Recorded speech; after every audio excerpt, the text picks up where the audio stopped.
Vous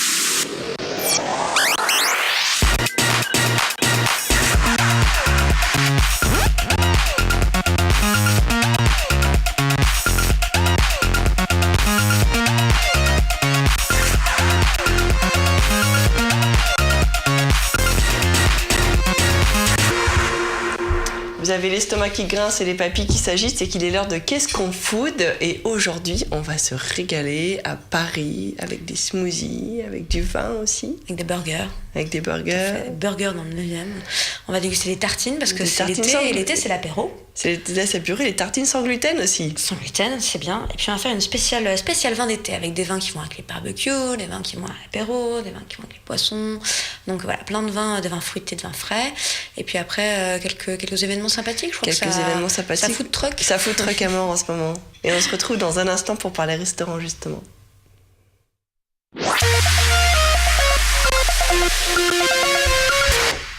Alors on part dans le 9e, Isabelle. Tout à fait, on est à l'Atelier Saint-Georges. L'Atelier Saint-Georges, c'est un nouveau restaurant qui a ouvert il y a quelques mois et qui est spécialisé dans les burgers. Encore un, c'est vrai qu'on a l'habitude. C'est vrai que ça ne change pas beaucoup, mais celui-là a un petit plus qui m'a bien plu, c'est tous les burgers rendent hommage à un chef emblématique de la gastronomie.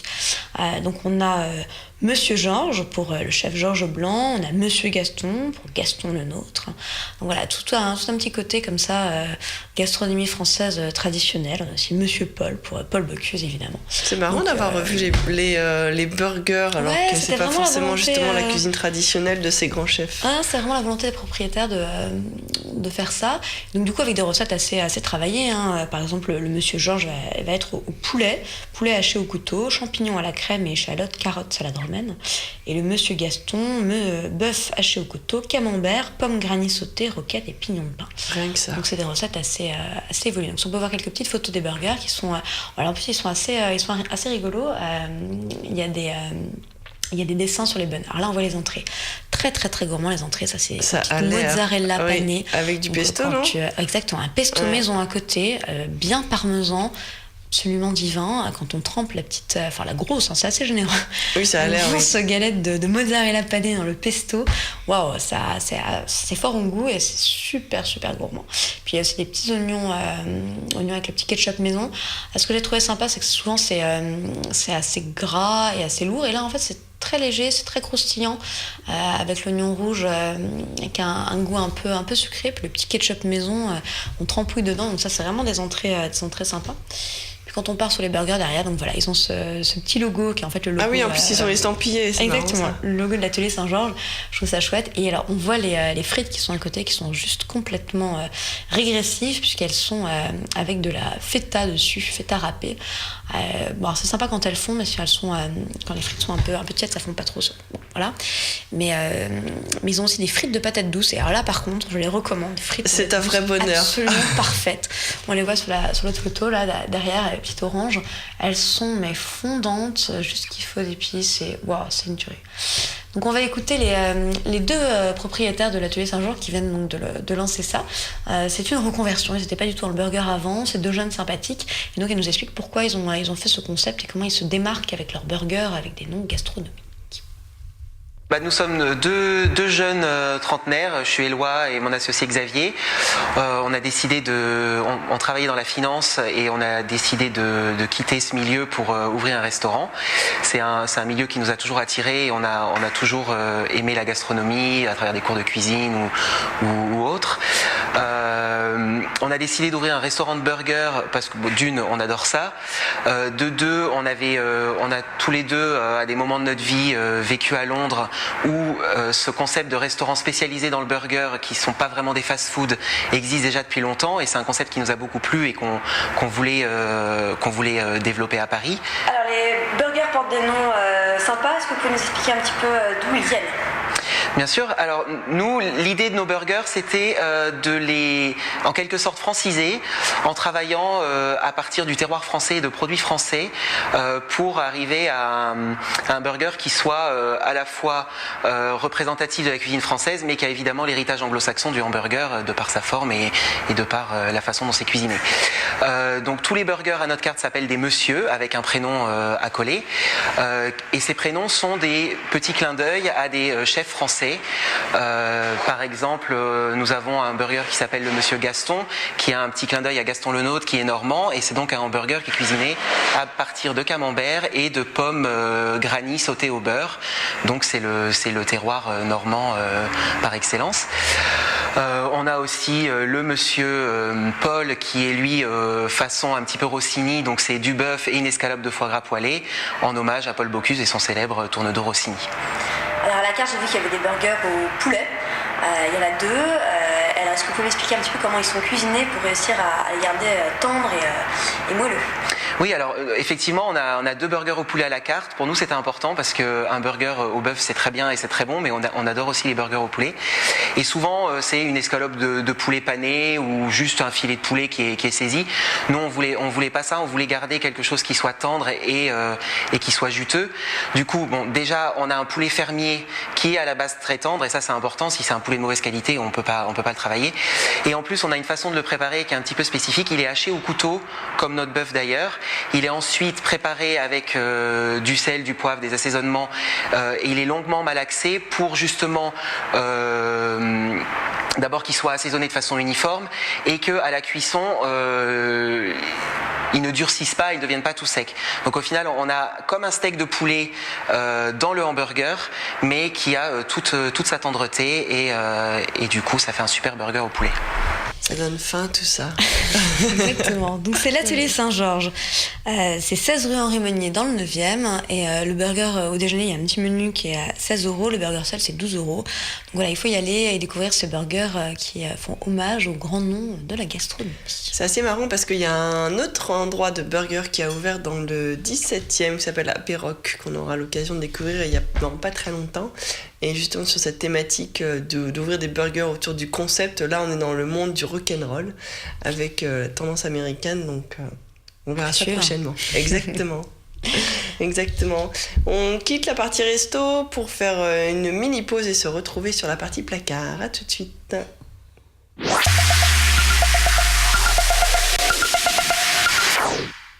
Alors, dans la partie placard, je demande le sans gluten. C'est très important le sans gluten. De plus en plus de personnes sont devenues allergiques ou intolérantes. Ça, c'est pas la même chose. Parce qu'il y a intolérant, tu peux en manger une quantité.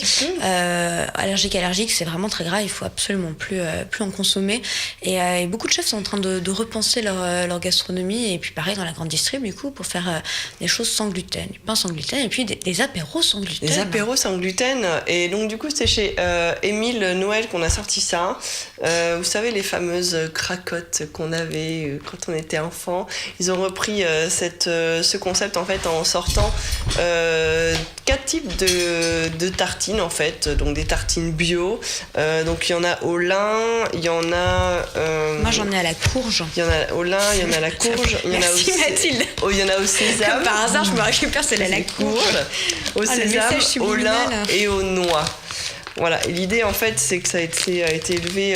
En fait, elles sont élaborées à partir de farines qui sont déhuilées, issues de la pression des différentes graines dont je viens de citer.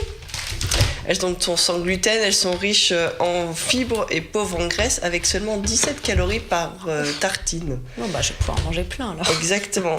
Donc du coup on peut les déguster et j'ai apporté un petit caviar d'aubergine toujours de chez Émile Henry pour découvrir ces tartines. L'idée c'est qu'on peut ça manger rappelle la cracotte qu'on avait au petit déjeuner quand on était petit. Est-ce qu'on sent la courge? Ça craque bien. Est-ce qu'on sent la courge? Elle est où la tienne que je compare? La tienne, à quoi? Elle est au lin? Ouais. C'est pas évident. Tu me cracotes dans l'oreille. Je trouve que la tienne est un peu plus salée. Ouais. Et la mienne un peu plus sucrée. Ça doit être la courge effectivement qui donne le plus sucré. Ça reste assez neutre. C'est assez léger. Alors, qu'est-ce qu'on a avec? Caviar d'aubergine. Caviar d'aubergine, ça c'est vachement bon. Parce que chez Émile Noël, justement, on aime les choses vachement bonnes. Ils appellent le maître moulinier. Donc en fait, il propose aussi tout ce qui est caviar d'aubergine, de poivron, de tapenade, etc. Voilà. Et on peut c'est bon ça. C'est bon ça? C'est vachement bon. Ce petit caviar d'aubergine. Caviar d'aubergine, c'est hyper gourmand. En plus, il est un petit peu épicé. Moi, j'aime beaucoup. Tout de suite, c'est l'été là. On est au bord de l'eau, on est à l'apéro, on est bien. Ça, c'est très ça. Bon. Ouais. C'est un bon support, effectivement, ces petites cracottes. Disons que ça évite pour les gens qui sont allergiques au pain de mettre du pain avec tous ces. Ou des chips ou que ça. Les chips aussi, ces petites tartinades. Ouais. Peut-être pas les chips. Et puis c'est hyper léger, donc du coup, il n'y a pas ce côté trop gras de l'apéro. Non, c'est enfin, on colle quand même du caviar d'aubergine dessus, hein. Il faut pas se faire d'illusions. C'est quand même des aubergines et de l'huile. Faut compenser. Et du coup, on trouve ça en magasin bio. C'est 2 sachets fraîcheur, 2 sachets fraîcheur de 44 tartines en tout, et ça fait assez vendu 4 € dans les épiceries fines et les épiceries bio. Voilà, ça se déguste. J'ai du mal à parler aujourd'hui. Ça se déguste au petit déjeuner ou à l'apéro en tartine ou avec ces fameuses tapenades. Tu peux faire aussi au petit déj. De la pâte à tartiner ou du beurre, que sais-je, confiture. Ok. Ouais, d'accord. Et c'est très bien. Voilà pour ces petites tartines. Pour les malheureux qui sont allergiques au gluten, ou même pour ceux qui veulent s'en passer dans leur alimentation, parce qu'il y a quand même beaucoup de régimes maintenant qui sont à base de sans gluten. Et il paraîtrait que ça rend plus lourd, ou je sais pas quoi, bref. Oui, j'ai eu la chance de pouvoir goûter des pâtes sans gluten et on se sent beaucoup plus léger après. Exact. Alors au goût, quand il y a la sauce, non, ça change pas beaucoup. Donc c'est bon en fait, c'est tout aussi bon que des pâtes normales. Exactement, mais du coup on est beaucoup moins lourd et beaucoup plus léger. Tu voudrais dire que les pâtes ça rend lourd? Pas du tout. Non, ça donne de l'énergie. C'est une idée fausse, Du coup, après ce petit apéro, on passe au côté sucré. Alors moi j'ai encore un petit truc façon petit-déj présenté. Il s'appelle Séverin. Et Séverin est mon nouvel amour. Je suis tombée complètement raide dingue de ça. Raide amoureuse. Séverin, c'est tous les matins. Tous les matins. Tous les matins, c'est Séverin. Ouais, exactement. C'est beau, ça rime. Donc Séverin, c'est un smoothie to go. Qu'est-ce que c'est un smoothie to go? C'est pour préparer son petit smoothie le matin et partir directement avec. Donc c'est en fait, il y a le corps du robot et puis là-haut qui permet de mettre les ingrédients. Donc on va se préparer un petit smoothie. Donc en fait, je me réveille le matin. Je me réveille le matin. On a plusieurs parties. On a le robot, le mixeur, avec la petite hélice, le petit hachoir, merci. Et cette chose qui va permettre ensuite de mettre le bouchon et de partir directement avec pour au boire bureau avec son smoothie où on veut. Donc en fait, on met les ingrédients directement dedans. Alors moi, aujourd'hui, je vais faire un petit smoothie avec de la banane parce que j'adore la banane. Pleine d'énergie, justement. Un petit yaourt nature, un petit peu de jus d'orange et un trait de citron. Tuc. C'est vrai que c'est pratique à emporter avec soi après. Tu pars directement avec ton petit smoothie. Voilà, comme on a l'habitude de partir avec son café. Son café, maintenant on peut partir avec son smoothie. Je trouve ça beaucoup plus simple que le café. Exactement, tout à fait. Mais bon, après, ça c'est très personnel. Hop. Alors moi je mets toujours un yaourt brassé parce que je les préfère au yaourt. Moi aussi, c'est pareil toi. Oui, je suis d'accord. Je trouve ça plus... Voilà, je mange des yaourts brassés depuis que je suis toute petite. Moi depuis que j'ai découvert, on a osé me servir des yaourts pas brassés quand j'étais petite. Oula. Oui. On a osé faire ça. Puis un jour j'ai découvert que les brassés étaient bien meilleurs. Oui. Hop. Un petit peu de citron. Ouais. Pour l'acidité. Hop. Mais c'est vrai que les bars à jus, en plus, à Paris, en province, on en voit de plus en plus. Hein. Ouais. Oui, parce que là, je le fais avec du sucré, mais on peut aussi le faire avec du salé. Hein. Oui. On vous empêche de mettre et un peu de jus d'orange. Et voilà. Et alors, comment... Alors, on referme. Ne pas oublier de refermer avant de retourner. C'est con. Sinon, c'est qu'on est vraiment pas bien réveillé. Et là, attention, ça va faire du bruit.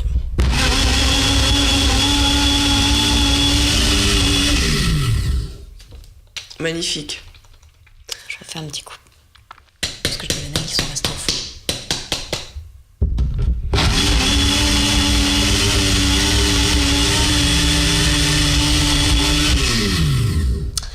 et c'est fini. Et ça, c'est quand même chouette. C'est-à-dire qu'après, soit hop, t'enlèves, tu mets ton petit truc et tu pars, soit comme nous, tu le mets dans ta tasse et tu le dégustes. Et tu dégustes. Dans des belles tasses Watch TV. Watch. Tching. Merci. Et voilà. Allez, au petit déj.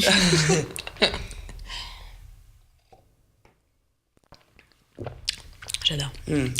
Alors ce qui est génial, c'est qu'on peut varier l'onctuosité en fait de son smoothie. Bien onctueux. Si tu mets plus de jus, tu vas l'avoir un peu plus liquide. Si tu en mets moins, tu vas l'avoir plus épais. Tu peux choisir de mettre tous les fruits que tu veux, mais aussi bien des légumes pour en faire. C'est la mode. C'est vraiment la mode des jus détox en ce moment. On peut très bien se faire des jus salés pour la journée avec de la betterave, de la carotte, que sais-je. C'est un peu toi qui décides finalement. Donc voilà, je suis complètement fan du smoothie Mix & Go de Séverin. Séverin, c'est mon nouveau chéri. C'est 39,90 €. Vous le trouvez à vendre sur internet. Il y a plein de sites qui le vendent. Donc voilà, n'hésitez pas à vous faire plaisir pour boire sans verre matin. Pratique. C'est exactement très pratique parce qu'on peut partir avec au bureau. Tac. On continue sur les choses bonnes pour la santé. Ah, c'est parce que tu dis ça parce que t'as vu du chocolat. J'ai vu le livre sur le chocolat. On sait. Alors, on passe à la partie livres. Il y a 2 livres aujourd'hui. Il y en a un qui s'appelle Les vertus santé du chocolat, vrai-faux sur cet aliment gourmand.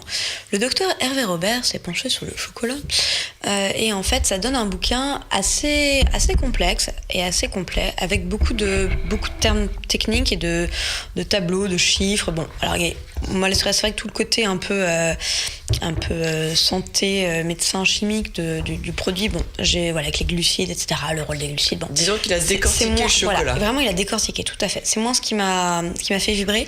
Mais après, il y a des choses que j'ai bien aimées, que j'ai coché. Pourquoi le chocolat ne fait-il pas grossir ? Voilà, on en a enfin la preuve. C'est marqué noir sur blanc. C'est écrit en énorme là. Donc voilà, on me fera. En fait, ils expliquent qu'une consommation de chocolat. Mais c'est comme tout, raisonnable ne fait pas grossir, ça on le savait. Et que finalement, surtout les gens obèses qui ne consomment pas plus de chocolat que les gens pas obèses. Donc ça n'a rien à voir avec le fait d'être gros. Pourquoi le chocolat peut-il conduire à la dépendance ? Ça j'ai bien aimé aussi. Que nous devenons accros au chocolat. Pourquoi on devient accro au chocolat ? Pourquoi le chocolatomane est-il asocial ? Poum poum poum. Et puis plein de petites choses comme ça. Pourquoi le chocolat donne-t-il de l'acné ? On l'a tous dit à l'adolescence quand même que le chocolat... T'as trop mangé de chocolat, c'est pour ça que t'as des boutons. Et puis le chocolat, les sports, l'avantage du chocolat avant de faire du sport. Donc, voilà, j'ai lu qu'en mangeant du chocolat avant le sport, ça améliorait les performances et qu'un verre de boisson chocolatée après permettait la récupération. Bah voilà, c'est si marqué vous dans courez, le si vous faites des courses... Et puis après, on a dégusté le chocolat. Donc voilà, c'est la bible du fan de chocolat qui va en savoir plus sur son aliment préféré, mieux comprendre quel est son rôle dans son alimentation et le gérer au mieux et ne plus avoir de complexe quand il mange du chocolat. Le deuxième est un... Il est très marrant ce livre, j'aime beaucoup. Est un livre écrit par Ophélie Neumann et Guillaume Long, qui est donc, comment dirais-je, un guide boisson et séduction. Ce sont 2 blogueurs en fait qui ont fait ça, blogueurs sur le monde. Ophélie a un blog sur le vin, et Guillaume a un blog sur la gastronomie. Et Guillaume dessine et Ophélie écrit. Et donc ça donne un bouquin donc très joliment illustré par Guillaume et avec la plume très franche d'Ophélie. Moi, j'irais pas l'offrir à n'importe qui. Je pense qu'il faut pas l'offrir à sa mère qui vient de divorcer ou à sa tante qui vient de se faire larguer. Non, c'est avant. Voilà. Et puis c'est plutôt un bouquin pour les jeunes. Du genre, vous voulez pécho une fille qui milite à Greenpeace, Attaque et Havas. Ok. Tout est dans le choix du vin et de la boisson. En gros, exactement. C'est quel choix de vin pour quel type de séduction. Donc on évite de boire un verre d'excellent whisky, on va plutôt s'enthousiasmer sur le terroir et les petits producteurs. On veut pécho une fille qui aime ce qui brille, on évite de boire une vodka pomme parce que c'est pas classe, et on ne rôde pas en survêtement, s'il vous plaît. Pour montrer sa culture, on boit un Jack Daniels, ou un G&B, ou un Ballantines, enfin une marque de whisky quoi. Bref, donc ça explique un petit peu tout ce qu'il faut faire ou ne pas faire dans toutes les situations. Il y a aussi le prix. Alors moi j'ai bien aimé, parce qu'à chaque fois il y a des petits trucs à savoir, des petites astuces, du genre le prix du vin au resto. C'est con, mais quand on sort quand on n'a pas moyen de restaurant et qu'on ne sait pas qu'est-ce que ça vaut un vin au restaurant, mais là on apprend en fait qu'il y a des gros coefs pratiqués par les restaurateurs et qu'il faut mieux choisir à prix équivalent une bouteille d'une plus petite appellation qu'une bouteille d'une appellation très connue, parce qu'en fait il y aura plus de coefs sur le vin connu, l'appellation connue, donc il sera un peu moins bon que le vin de la petite appellation. Et puis plein de trucs rigolos le lendemain matin, toujours avec les dessins de Guillaume, si on peut voir, c'est au café, un whisky, enfin voilà, c'est rigolo. C'est rigolo comme tout, c'est écrit en Jones, donc c'est pour ne pas revoir la personne. Préféré, c'est pour ne pas revoir la personne. Voilà. Tout est dit. Tout est dit, voilà. Donc voilà, boisson et séduction, c'est rigolo, c'est bien écrit, c'est bien illustré, et il faut absolument se le procurer. C'est aux éditions Tapas. Voilà, le petit guide de relations amoureuses. Et justement, on va parler boisson juste après cette petite pause.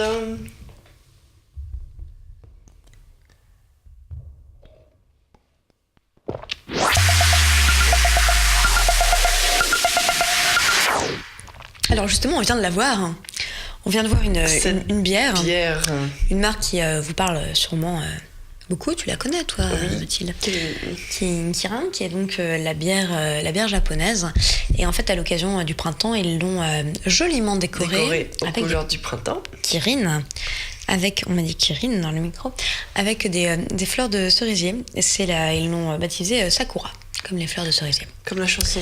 Et donc, à l'occasion du printemps, ils ont fait un petit partenariat avec Itsushi.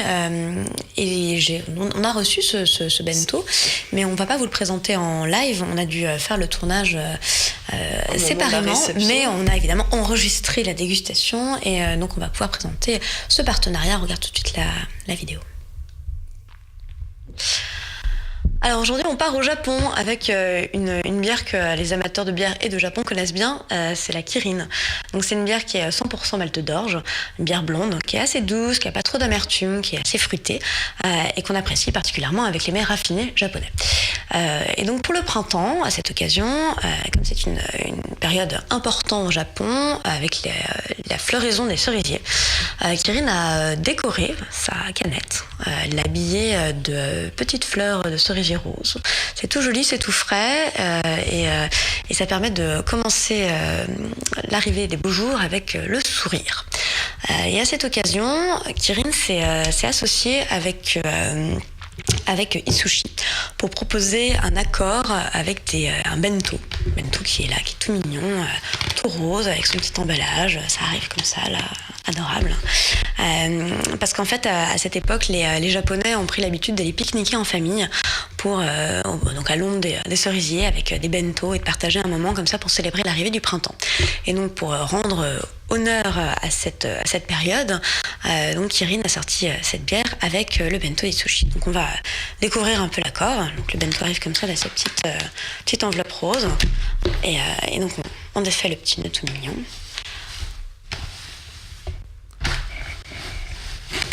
Et à l'intérieur, magie, si j'y arrive, hop, on a son petit bento de sushi. Alors, qu'est-ce qu'on trouve de bon là-dedans? On voit qu'il y a plusieurs choses. En fait, il y a aussi bien des sushis que des makis, et puis un petit bol d'edamame, qui sont en fait des petits haricots verts comme ça, hop, qu'on ouvre et à l'intérieur on a des petites graines qu'on peut grignoter. Donc c'est frais, c'est bon, c'est léger, c'est printanier.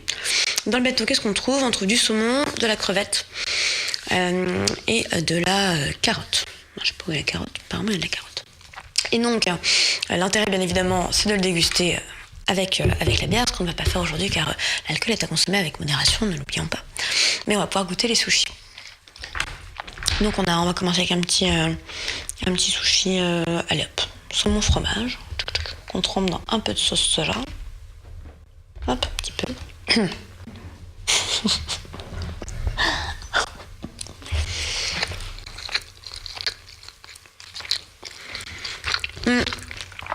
Là, moi, je suis une grande amatrice de sushi. J'aime bien ceux comme ça qui sont assez frais avec le saumon autour et le fromage à l'intérieur. Mais ce qui est intéressant avec le sushi, c'est effectivement l'accord avec la bière. Comme on est sur une bière qui est assez légère, assez fruitée, assez féminine finalement, comme l'emballage, c'est pour ça que ça colle bien. Ça va bien aller avec tout ce qui est poisson frais comme ça, parce qu'il ne va pas y avoir d'agressivité ou de contraste ou de combat en fait dans l'accord. Donc on va être vraiment sur un accord harmonieux, comme finalement ce que prennent les Japonais, qui est l'art de vivre harmonieux, tranquille, zen. Et donc du coup ça fait quelque chose de très plaisant en bouche parce qu'il n'y a pas de puissance. Voilà. Donc on reste vraiment dans la subtilité, le raffinement, et ça colle parfaitement au printemps. Donc voilà. Du coup, si on veut organiser un petit pique-nique, on peut se faire livrer comme ça de son bento avec les petites bières. Donc le bento avec la bière, c'est 17,90. Donc ça se commande chez Itsushi. Il faut savoir que la bière aussi, on va la trouver pendant tout le printemps et jusqu'au début de l'été dans les points de vente rue Sainte-Anne, parce que ceux qui sont à Paris connaissent forcément la rue Sainte-Anne, qui est la rue japonaise. Et donc la bière sera en vente, donc la canette comme ça avec les petites fleurs, sera en vente dans pas mal d'épiceries fines et de restaurants. Donc voilà, vous pouvez y aller. Donc généralement c'est 1,50€ dans les épiceries, et 3€, enfin ça dépend selon les restaurants. Donc voilà, je vous invite à aller rue Sainte-Anne, qui en plus sera redécorée aux couleurs des cerisiers, pour déguster donc la petite Kirin Sakura avec son habillage de fleurs de cerisier. Mais quelle belle dégustation. Oui, n'est-ce pas? Donc on court chez Itsushi. Itsushi exactement, ou dans toutes les épiceries japonaises de la rue Sainte-Anne pour avoir la Kirin. On continue sur les vins? On continue sur les vins après la bière. Exactement, donc toujours avec modération, mais c'est l'été. Et l'été, qu'est-ce qu'on a envie de faire? On a envie de faire des apéros, des barbecues, trucs festifs. On va commencer avec les fruits de mer. T'aimes bien les fruits de mer? J'adore les fruits de mer. Ça tombe bien. Ça tombe bien. Alors, on a 2 vins pour les fruits de mer. On a d'abord les Jamelles. Les fameux Jamelles. Un Sauvignon blanc. On est dans le Pays d'Oc, dans le Languedoc-Roussillon. C'est un vin qui a un nez assez fruité, qui est assez festif. C'est un vin sec déjà, hein. C'est un vin sec. Et donc du coup, il va être bien sur tout ce qui est bulot, huître, parce qu'il va être agrume, il va être pomme verte, à ce côté un peu croquant. Et en fait, sur tout ce qui est assez salin, ça va coller à merveille. C'est parfait. Voilà, donc ça c'est un joli petit vin, ça coûte 6€ en plus, c'est pas très cher, et on se fait bien plaisir sur tout ce qui est fruits de mer. Donc ça c'est pour le vin basique, on reste sur les coquillages. Si on part sur tout ce qui est plus crustacé, donc là on va partir sur les langoustines, le homard, le crabe, donc des produits un peu plus évolués. Noble de ça appelle quelque chose que je sais que tu aimes bien, Mathilde. Ah oui, des ça bulles. appelle du champagne. Du champagne. Un beau champagne. C'est rosé, le champagne Henriot rosé millésime 2008. Donc la différence entre un champagne millésimé et un champagne non millésimé, on l'avait vu, c'est qu'on millésime uniquement les meilleures années. Donc en 2008, pour les rosés, c'était une très belle année. Donc Henriot a millésimé et a fait un très joli champagne rosé qui est élégant, qui est féminin, qui a une bulle assez fine et qui est à base de pinot noir et de chardonnay. Moi j'aime beaucoup la maison Henriot. Je trouve que c'est vraiment une jolie maison, une maison très élégante. Et du coup, dès qu'on part comme ça sur des fruits de mer assez subtils, noble et assez ça va vraiment aller bien. Donc celui-là pour le coup c'est évidemment un peu plus cher, mais bon tant qu'on y est, à partir du moment où on est on sauve des langoustines et du crabe, c'est fête, c'est jour de fête. Autant en profiter. Donc du coup on sauve du champagne en rosé millésime 2008, il est environ 43€. Voilà, c'est une petite folie, mais vraiment il en vaut la peine parce que c'est un très très beau champagne. Moi je dis oui au champagne surtout. Celui-là en plus tout en élégance, tout en finesse, j'adore. Et une fois qu'on s'est envolé une plâtrée de fruits de mer, de crustacés, on a envie de barbecue. Bien évidemment. Est-ce que tu fais des barbecues? Belle odeur. Oui. Bah oui, bien sûr. On en fait tous. Et là, on part plus sur du rosé. Du rosé. Le vin, de plus en plus consommé par les Français d'ailleurs, le rosé. Ah ouais? Oui. Comme quoi? Longtemps, les gens considéraient que c'était un sous-vin, comme le chocolat blanc, un sous-chocolat. Un mélange de vin blanc et de vin rouge. Exactement. Oui, c'est ça. Alors que pas du La tout. théorie. Le vin rosé n'est pas un mélange de vin blanc et de vin rouge. Le vin rosé est fait à partir de raisins qui sont macérés quelques heures au lieu de plusieurs jours pour le vin rouge, ce qui fait qu'il a une teinte rose au lieu d'être rouge comme du vin rouge. Mais ce n'est pas un mélange de vin blanc et de vin rosé. Bien noté. Donc là, on en a 2. On commence avec le Clos La Neuve. On est Côte de Provence Sainte-Victoire. C'est un vin à base de Syrah et de Grenache. qui pour le coup va aller sur des choses plus comme plus des choses un peu épicées. On va le déguster sur des gambas marinées aux épices. Alors par exemple avec du gingembre ou du poulet aussi mariné, quelque chose d'un peu comme ça, un peu asiatique ou un peu chinois. Enfin voilà, quelque chose qui est un peu fort en goût, parce que c'est un rosé qui est assez riche, qui est sur les fruits rouges, mais qui est gourmand, voilà, il y a de la matière, et c'est vrai qu'il supporte largement les épices. Donc celui-là, il est à 9,75, et donc c'est là qu'on voit aussi que c'est un rosé de gastronomie, parce que les rosés généralement ils sont quand même plus autour de 4-5 euros. 9,75, c'est un joli budget pour un rosé, mais ce qu'il y a dans la bouteille le vaut largement, et c'est pour ça qu'on peut faire des jolis accords sur tout ce qui est épicé. Donc voilà, ça c'est... D'où son nom, Rosé Séduction. Exactement, en plus il s'appelle Rosé Séduction, on adore. C'est le rosé pour pécho. Exactement, voilà, comme écrit dans le livre. Exactement, comme dans Boisson et Séduction, il aurait tout à fait sa place celui-là. Et donc le second... Donc lui, il est un peu plus traditionnel, c'est moins pour pécho, c'est quand vous êtes passé à l'étape d'après. Voilà, c'est pour le garder celui-là. C'est pour le garder, c'est ça. Une fois qu'on l'a chopé, on veut le garder. On est à Bordeaux. Bordeaux, on le sait pas tant que ça fait du rosé. On parle beaucoup de la Provence, mais Bordeaux aussi fait des rosés qui sont bons. On est au Château du Don, c'est Bordeaux 2013, hein, et on est sur un rosé qui est peut-être plus traditionnel, voilà, mais qui a ce côté un peu coquin aussi. Moi j'aime bien le rosé quand c'est coquin, donc c'est pour ça que qui est à base de merlot et de cabernet franc, qui sont donc les cépages emblématiques de Bordeaux. Et alors là on va plus partir sur par exemple, moi j'aurais bien des poissons grillés, des petits rougets, des sardines, des maquereaux, effectivement quelque chose comme ça. Et celui-là il est à un prix tout à fait plus abordable pour un rosé, mais il n'en est pas moins bon pour autant. Il est à 4,50. Donc c'est le rosé des copains avec les bonnes grillades avec des herbes plutôt.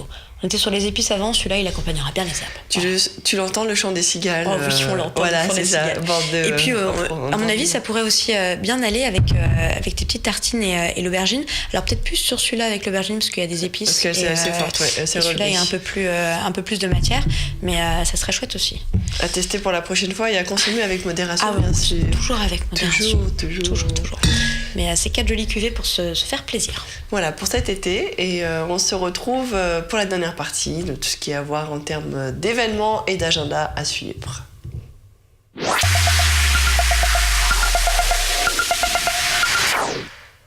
Alors c'est bientôt la fête des pères, on vient de quitter la fête des mères, on enchaîne avec la fête des pères. Ça ne s'arrête donc jamais. Très bientôt, ce mois de mai, ce mois de juin, c'est une catastrophe pour les porte-monnaies. Et la fête des enfants. Et la fête des enfants, exactement. Mais ça, je me pose tout à fait cette question-là. La fête des frères et sœurs aussi, on devrait Voilà, penser, aussi, c'est vrai. Non mais tant qu'à faire des fêtes pour tout. Voilà, nous allons monter une pétition. Il y a la fête des amoureux, il y a la fête des grands-mères, la fête des pères, la fête des mères. La fête des frères et des sœurs. Ou la fête des... Fête des voisins, il y a aussi. La fête des voisins, ouais, fête des voisins. Il y a eu la fête des voisins, c'était pas il y a pas longtemps. Et bien justement, chez Guy de Graine, on revisite Cocktail et Tom Cruise avec des ateliers autour du cocktail pour célébrer la fête des pères. Alors en fait, il y a 2 ateliers, 3 d'ailleurs. Le 4 juin à la boutique de Lyon. C'est quelle date la fête des pères? C'est quelle date? La fête des pères. Quelle date la fête des pères? Le 15 juin. 15 juin. Du coup, le 4 juin à la boutique de Lyon, de 18h à 21h. Le 10 juin à la boutique de Paris-Niel, de 18 à 21h. Et le 11 juin au BHV Paris, à 20h. Voilà, l'idée en fait, c'est d'aller secouer du shaker pour pouvoir réaliser des cocktails avec les ingrédients et les ustensiles de chez Guy de Graine. Voilà, donc il y a 3 ateliers pour les papas, et c'est l'un des meilleurs ouvrier de France, Maxime, qui a été le premier barman meilleur ouvrier de France et qui vient faire des démonstrations pour les papas aficionados et accros. Et on vient avec son papa ou on vient juste Et on vient, c'est des sessions en fait, il suffit de s'inscrire et puis gratuit, on vient payant. apprendre à faire des cocktails. Et c'est... j'ai pas les prix là sous les yeux. Non, c'est gratuit. C'est gratuit. Super. Faut appeler un Jolie numéro. initiative. Le 02 31 66 44 90. On s'inscrit gratuitement.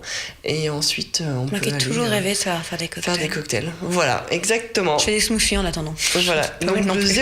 02 31 66 44 90. Donc à Lyon le 4 juin, Paris-Niel le 10 juin et le BHV le 11 C'est juin. pour se prendre pour un James Bond. Enfin, Voilà. tous les papas, je suis sûre, ont toujours rêvé d'être C'est James Bond. pour le fameux D'ailleurs, le Vesper. papa est toujours un peu James Bond. Mais toujours, ils viennent tous à notre rescousse. Pour le fameux Vesper de James Bond. C'est quoi, c'est martini, olive et qu'est-ce qu'il met Alors ça c'est le dry martini avec tu connais voilà, mieux que moi, martini j'ai olive, et le Vesper est à base de Lillet, qui est un des alcools qu'on a de plus en plus de mal à trouver justement, oui, et c'est vrai. après le reste des noms m'échappent, donc il va falloir qu'on aille faire en fait On va devoir faire une petite session, oui, nous aussi. exactement, tout à fait.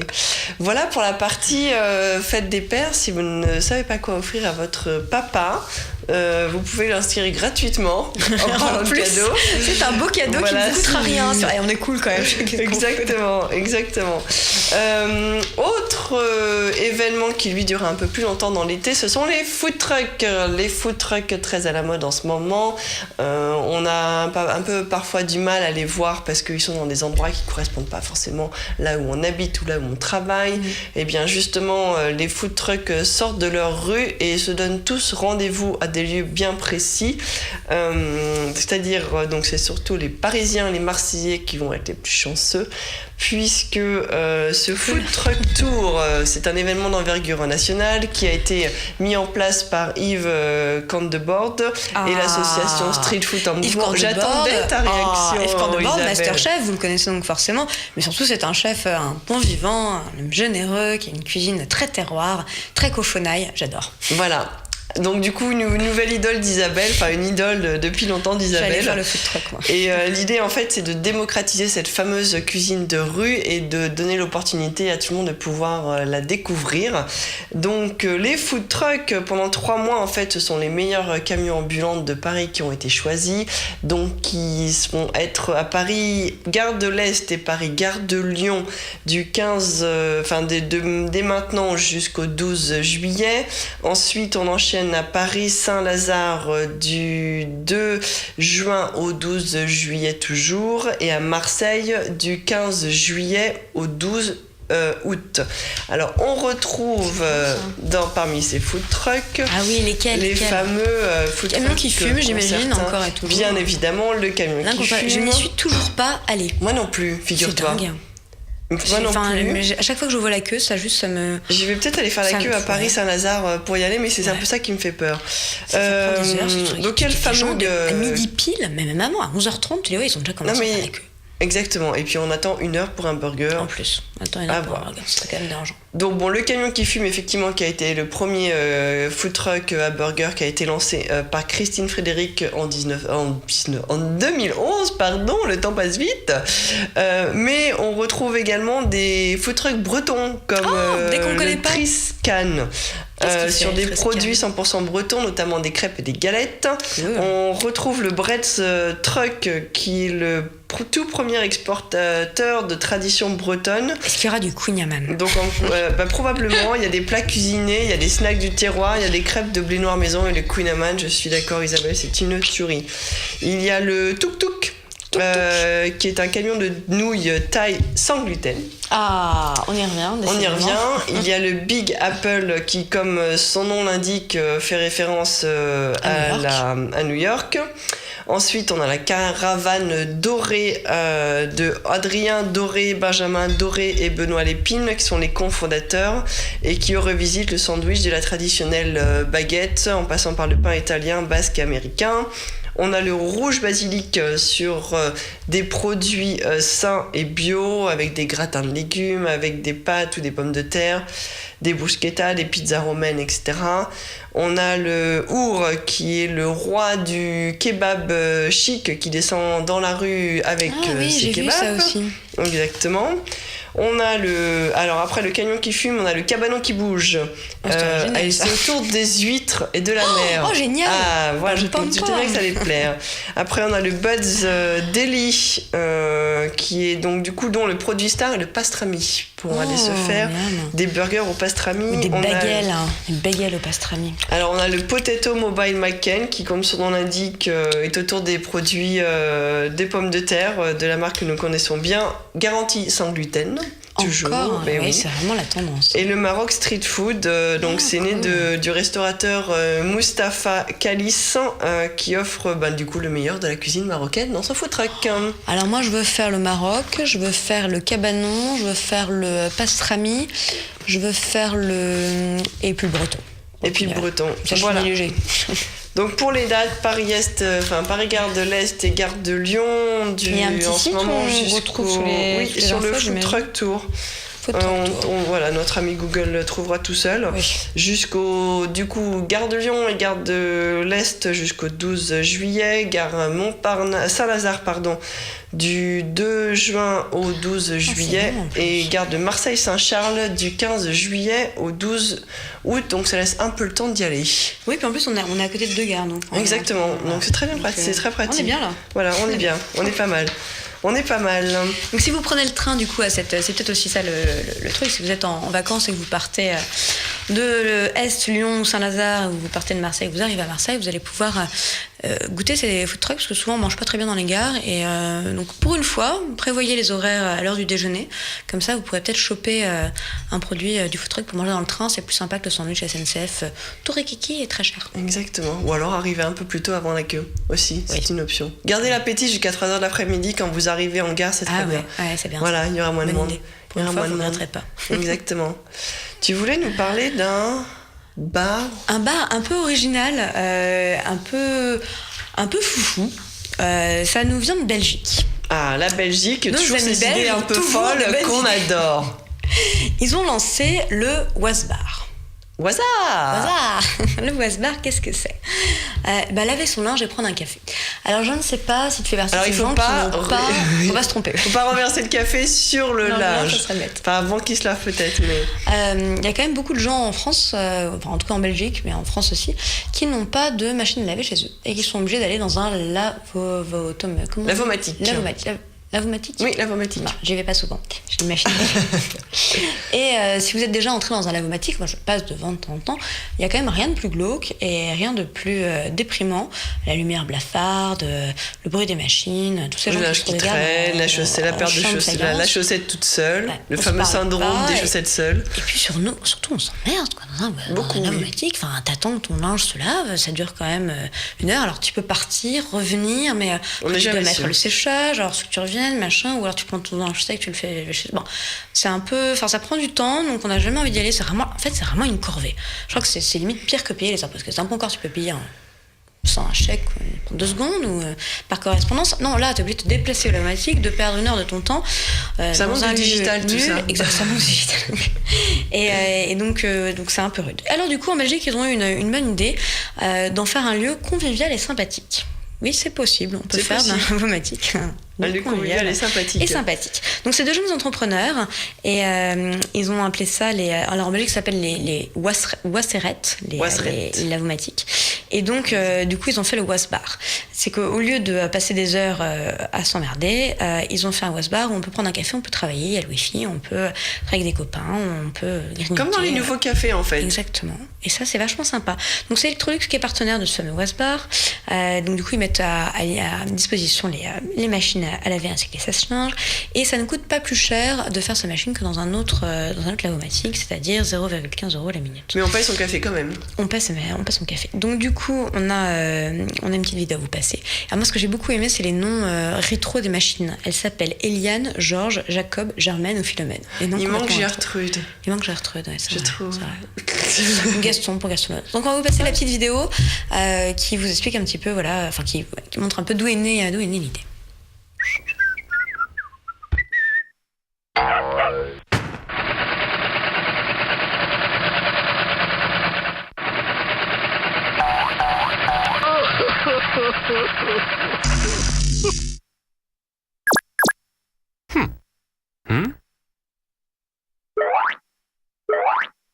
Hein?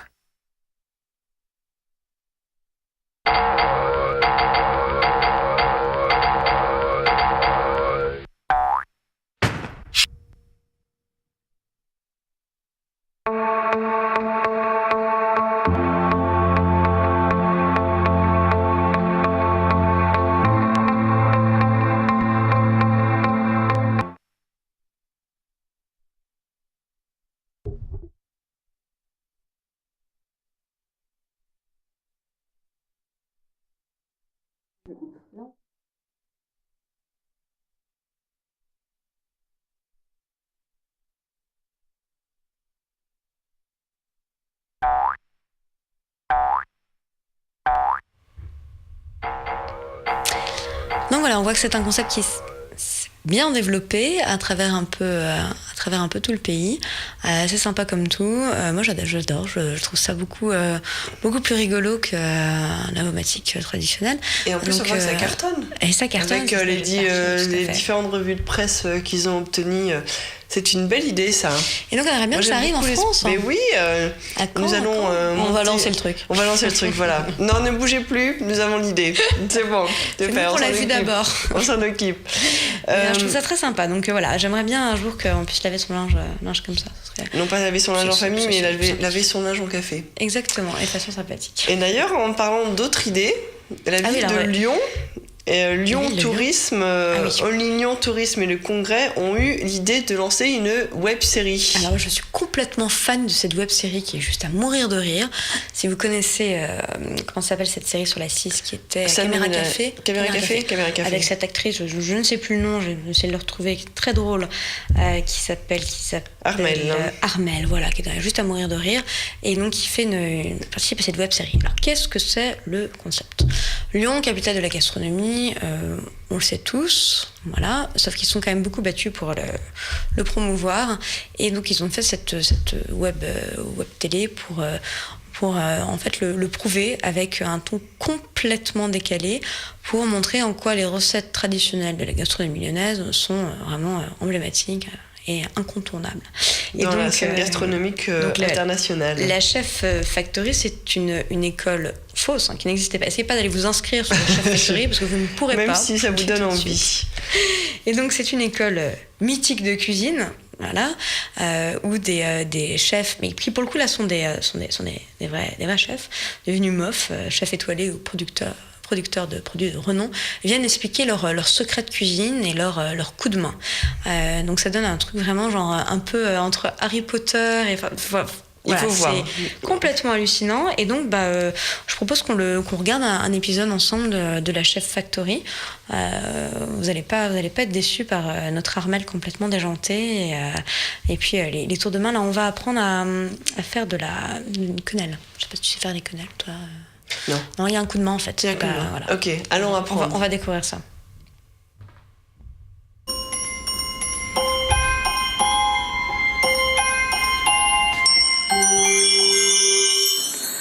Aujourd'hui, à la Chef Factory, nous sommes heureux de recevoir notre ancien élève, le chef Joseph Viola. Bonjour, chef. Bonjour, madame la directrice. Il est bien élevé. C'est ce que vous m'avez appris. N'est-ce pas? Alors, le chef Viola est très modeste, mais il faut savoir qu'il est MOF, meilleur ouvrier de France, et président de l'association de la boule lyonnaise. Mais non, pas du tout. Président de l'association des bouchons lyonnais. Je confonds. Et last but not least, Joseph a décroché un titre mondial, champion du monde du pâté en croûte. Du lancer de pâté en croûte. Ça va jusqu'à quelle distance, un pâté en croûte? Déjà entre l'assiette et la bouche. Et au plus loin, il finira dans notre estomac. C'est vrai. Bon, enfin, aujourd'hui, on n'est pas dans le pâté, on est dans la... Quenelle. La quenelle, l'emblème de la ville de Lyon. Qui dit Lyon dit quenelle, qui dit quenelle dit Lyon. C'est pas une chanson d'une bonne sœur des années 60, ça? Si. Qui dit Lyon dit la quenelle, qui dit la quenelle dit Lyon. Non, je crois pas. Alors aujourd'hui, c'est très technique puisque vous allez nous montrer comment donner la bonne forme à la quenelle. La bonne forme de la quenelle, ma forme. En fait, il y a autant de formes que de gens qui font une quenelle. Tout à fait. Il n'y a pas une forme qui est absolument la forme. D'accord. Mais elles s'appellent toutes la quenelle. Alors, la quenelle, brièvement, c'est... Du brochet, de la farine, des œufs, du beurre, du sel, du poivre, noix de muscade. Ça, c'est la base. Et il nous faut également une casserole avec de l'eau à 65 degrés. Donc, D'accord. il ne faut pas oublier une chose, c'est de bien tremper la cuillère D'accord. dans l'eau chaude. Ensuite, on prend généreusement de l'appareil à quenelle, voilà, et on tourne. Comme ceci. Oh, c'est comme quand on fait des glaces. Ça existe des glaces à la quenelle? Ça n'existe pas des glaces à la quenelle, mais par contre, on fait des quenelles de glace. Oui, c'est-à-dire qu'on présente des glaces qui ont aussi cette forme comme ça. Cette forme de quenelle. oui. D'accord, d'accord. On va en faire une? Je peux essayer? Allez. En fait, tout est dans le geste. Tout est dans le geste, oui. Mais il faut s'échauffer un peu avant, non? À force de faire comme ça. Oui, il faut s'échauffer, mais je dirais que... Vous avez eu l'habitude de faire de la moto? Non, non. Une fois, je suis montée dans un sidecar, comme dans les Aristochats. Mais qui est-ce qui conduisait? Je sais plus. C'est un chat. Parce que vous voyez, la moto, c'est mouvement du poignet. D'accord, d'accord. On accélère. D'accord. C'est pas évident, hein? Mais si, tournez. Tournez. Tournez. Non, mais pas comme ça, non, pas comme ça. Oh, non. j'y arrive pas, Non. c'est dur aussi. Mais non, c'est pas dur. Tu t'y prends mal, là. Oh, et tu es la directrice maintenant, mais je rêve. Bon, allez, elle est affreuse, c'est pas une quenelle, ça, c'est Bon, du gloubi-boulga. bon. Laisse tomber. C'est quoi l'étape C'est pas d'après? grave. On va la pocher. Voilà, pochon. Allez, je la mets à pocher. Besoin de personne. Ça y est, c'est poché? Oui, elle est pochée. 65 degrés, à bonne température, pendant 20 minutes. Alors là, qu'est-ce qui se passe, chef? Ben là, on va la retirer, puisqu'elle a subi le pochage. On la met délicatement sur une plaque. Et on va terminer la cuisson dans le four vapeur. Et maintenant, il n'y a plus qu'à napper. Mais qu'est-ce qu'il raconte? C'est pas un canapé, c'est une quenelle. Mais napper de sauce. Un peu bizarre, hein, la directrice. Voilà, la sauce Nantua, sauce à l'écrevisse. Ah, moi, je les voyais plus roses que ça. En fait, j'avais mis un chemisier exprès au cas où on ferait des taches. Ouais, mais là, ça va se voir. Hein. Tant pis, ça fera un imprimé. Voilà. Merci, chef Joseph Viola. C'est ça la cuisine lyonnaise. Une quenelle bien formée, tout en faisant de la moto. J'ai compris, hein? Vous avez bien compris, oui.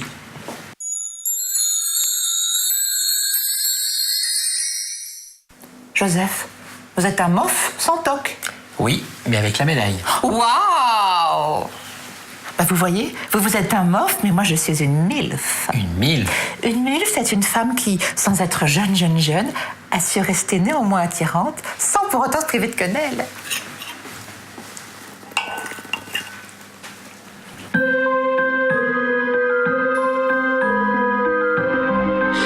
Je suis fan. Il n'y a plus qu'à aller faire de la Je moto, suis finalement. complètement fan. Je trouve cette série absolument déjantée. Il y a 10 épisodes, c'est ça? Ouais, exactement. Il y a 10 épisodes de 3 à 5 minutes. C'est bête, mais en fait, une quenelle, on ne sait pas forcément comment ça se fait. Et avec beaucoup d'humour, on apprend à faire des De la recettes. moto. De la moto. N'oublie pas de t'échauffer, alors. Faut que je m'échauffe. Quand tu fais de la moto, Mathilde. Et que je change de chemisier. Mais oui, et mettre un chemisier, j'ai adoré le couleur chemisier. avec la sauce Nantua. Non, c'était juste magique. Donc voilà, vous pouvez retrouver ces vidéos. Voilà, je trouverais vraiment ça très très drôle. Vous trouvez ça sur YouTube, il y a une chaîne dédiée.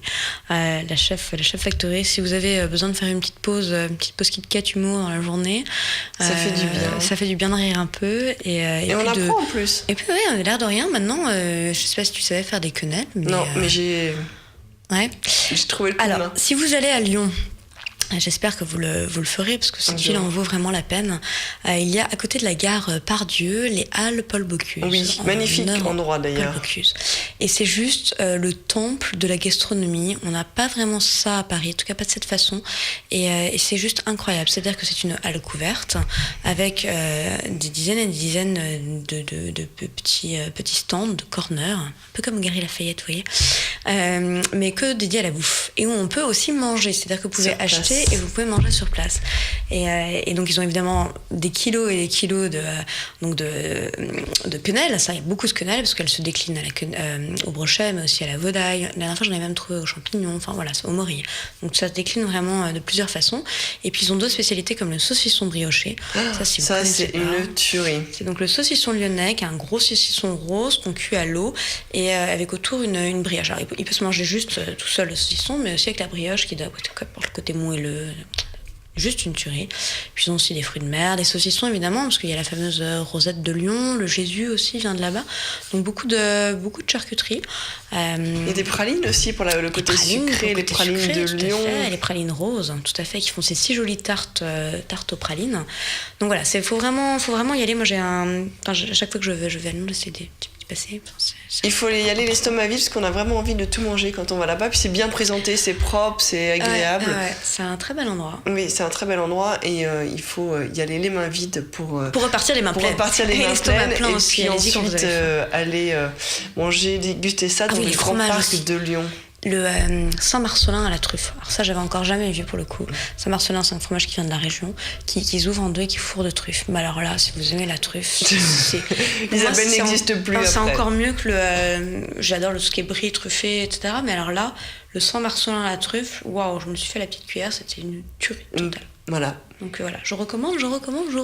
Il faut aller à Lyon pour découvrir tous ces endroits. Et un restaurant aussi, Palais Grillé, que j'ai pas eu l'occasion de faire. Ah, j'ai fait, c'est très bien, très jolie adresse. D'aller visiter.